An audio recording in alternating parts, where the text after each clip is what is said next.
नमस्कार, आदाब, सत श्री अकाल। मेरा नाम है अवधेश प्रसाद। अक्सर हम लोग डॉक्टर भीमराव अंबेडकर को एक खास वर्ग का नेता मान लेते हैं, लेकिन यह सच नहीं है। आज हम जानेंगे डॉक्टर अंबेडकर जी का वह सच जो हर भारतीय को जानना चाहिए। लोगों की एक सीमित सोच बन गई है, लेकिन वास्तविकता अलग है। बहुत से लोग उन्हें केवल दलितों का उद्धारक मानते हैं। यह बात पूरी तरह गलत भी नहीं है, लेकिन अधूरी जरूर है।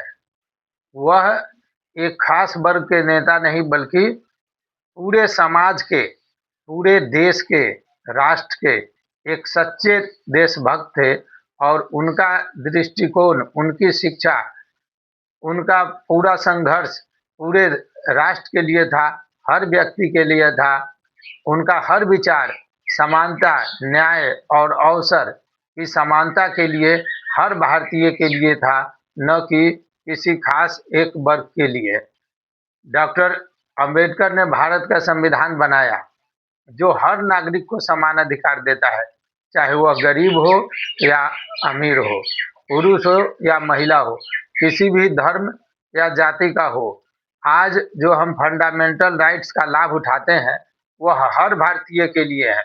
महिलाओं के अधिकार के विषय में यदि बात करें तो आज़ादी से पहले महिलाओं को कोई खास अधिकार नहीं था, वह पुरुषों पर निर्भर थी। लेकिन डॉक्टर भीमराव अंबेडकर ने हिंदू कोड बिल लाया। डॉक्टर अंबेडकर जी का ये बहुत बड़ा योगदान था, हिंदू कोड बिल। उस समय महिलाओं को संपत्ति में अधिकार नहीं था, तलाक का अधिकार नहीं था, समानता भी नहीं थी। उन्होंने महिलाओं को बराबरी का अधिकार दिलाने के लिए यह बिल तैयार किया। हालांकि उस समय इसका विरोध हुआ, लेकिन आज जो महिलाओं को अधिकार मिले हैं और आज समाज में उनकी स्थिति में जो सुधार हुआ है, उसकी नींव डॉक्टर भीमराव अंबेडकर ने ही रखी थी। इसलिए वे केवल दलितों के ही नहीं, भारत की हर महिला के वे सच्चे हितैषी थे। अर्थव्यवस्था और आरबीआई पर भी उनका बहुत बड़ा काम रहा है। कम लोग जानते हैं कि भारत की आर्थिक व्यवस्था में भी उनका बहुत बड़ा योगदान था। उन्होंने भारत की वित्तीय प्रणाली पर गहराई से अध्ययन किया और उनके विचारों के आधार पर, उनके लेख के आधार पर, सिद्धांत के आधार पर रिजर्व बैंक ऑफ इंडिया की स्थापना हुई। उन्होंने मुद्रा, बैंकिंग और आर्थिक स्थिरता पर जो काम किया, उसका फायदा पूरे देश को मिला। श्रमिकों के लिए, कामगारों के लिए भी उन्होंने बहुत काम किया। जब देश आज़ाद नहीं हुआ था, उस समय भी मजदूरों के लिए 8 घंटे काम का नियम, मजदूरों के अधिकार, उनकी सामाजिक सुरक्षा, इन सब मुद्दों पर उन्होंने संघर्ष किया और वो अधिकार लोगों को मिले।